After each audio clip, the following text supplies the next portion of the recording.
ನಮಸ್ಕಾರ. PV news people's voice ಚಾನಲ್ಗೆ ಸ್ವಾಗತ.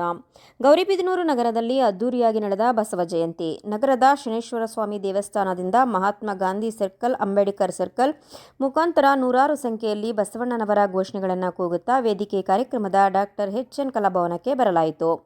ನೂರಾರು ಸಂಖ್ಯೆಯಲ್ಲಿ ಭಾಗವಹಿಸಿದ್ದ ವೀರಶೈವ ಸಮಾಜದವರ ವತಿಯಿಂದ ಆಯೋಜಿಸಲಾಗಿದ್ದ ಬಸವ ಜಯಂತಿ ಕಾರ್ಯಕ್ರಮದ ದಿವ್ಯ ಸಾನ್ನಿಧ್ಯ ವಹಿಸಿ ಕಾರ್ಯಕ್ರಮವನ್ನು ಉದ್ಘಾಟಿಸಿ ಮಾತನಾಡಿದ ಶ್ರೀ ಶ್ರೀ ವೀರಭದ್ರ ಶಿವಾಚಾರ್ಯ ಮಹಾಸ್ವಾಮಿಗಳು, ಬಸವಣ್ಣನವರು 12ನೇ ಶತಮಾನದಲ್ಲಿ ಸಮಾಜದಲ್ಲಿನ ಅಸಮಾನತೆ, ಅಸ್ಪೃಶ್ಯತೆ, ತಾರತಮ್ಯಗಳ ವಿರುದ್ಧ ಕ್ರಾಂತಿಕಾರಿ ಹೆಜ್ಜೆಯನ್ನಿಟ್ಟು ಮಾನವ ಕುಲವೆಲ್ಲ ಒಂದೇ ಧರ್ಮ, ಒಂದೇ ಜಾತಿ, ನಾವೆಲ್ಲರೂ ಭೇದ ಭಾವ ಮಾಡದೆ ಎಲ್ಲರಲ್ಲಿಯೂ ಬೆರೆತು ಒಂದಾಗಿ ಬಾಳಬೇಕೆಂದು ಮಹಾನ್ ಕನಸನ್ನ ಹೊತ್ತ ಮಹಾನ್ ಪುರುಷರು.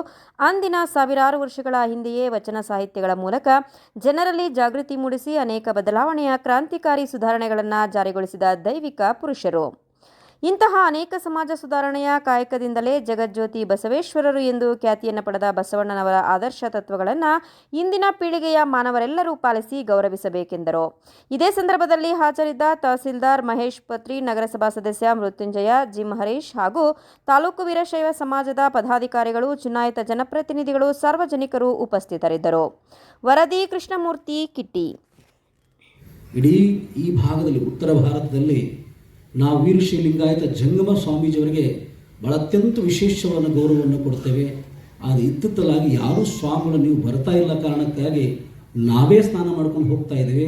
ಆದರೆ ಈ ವರ್ಷ ಬಂದಿರತಕ್ಕಂಥದ್ದು ನನ್ನ ಸನಾತನ ಹಿಂದೂ ಧರ್ಮಕ್ಕೆ ಒಂದು ದೊಡ್ಡ ಶಕ್ತಿ ಹೊಂದಿದೆ ಅಂತ ಸಂತೋಷವನ್ನು ಪಟ್ಟಂಥದ್ದು ನೋಡಿ ನಮಗೆ ಅತ್ಯಂತ ಸಂತೋಷವಾಯಿತು.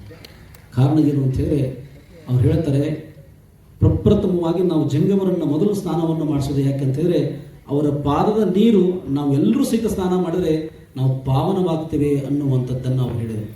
ಆದರೆ ಇವತ್ತು ನಮ್ಮ ಭಾಗದಲ್ಲಿ ಮನೆಯಲ್ಲಿ ಏನಾದರೂ ಸೂತಕವಾದರೆ, ಯಾರಾದರೂ ತೀರ್ ಹೋದರೆ ಒಬ್ಬ ಜಂಗಮರ ಸ್ವಾಮೀಜಿಯವರನ್ನು ಕರೆಸಿ ಪಾದ ಪೂಜೆ ಮಾಡಿಕೊಂಡು ಮನೆಯೆಲ್ಲ ಸಂಪ್ರೋಕ್ಷೆ ಮಾಡಿ ಮಾಡತಕ್ಕಂಥ ಆಚರಣೆ ಸಹಿತ ಇವತ್ತು ಸಹಿತ ನಾವು ಮಾಡ್ಬೋದು.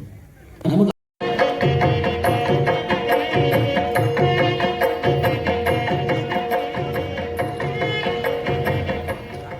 ನಂತರ ನಮ್ಮ ಸಮುದಾಯದವರೇ ಆಗಿರ್ತಕ್ಕಂಥ ಮಾನ್ಯ ತಹಸೀಲ್ದಾರ್ ಅವರು ನಿಜವಾಗ್ಲೂ ಕೂಡ ಇವತ್ತು ಶೋಭಾಯಾತ್ರೆಯಲ್ಲಿ ಪಾಲ್ಗೊಂಡಿರೋದು ನಮ್ಮೆಲ್ಲರಿಗೂ ಹೆಮ್ಮೆ ಅಂತ ನಾನು ಹೇಳಕ್ಕೆ ಇಷ್ಟಪಡ್ತೇನೆ.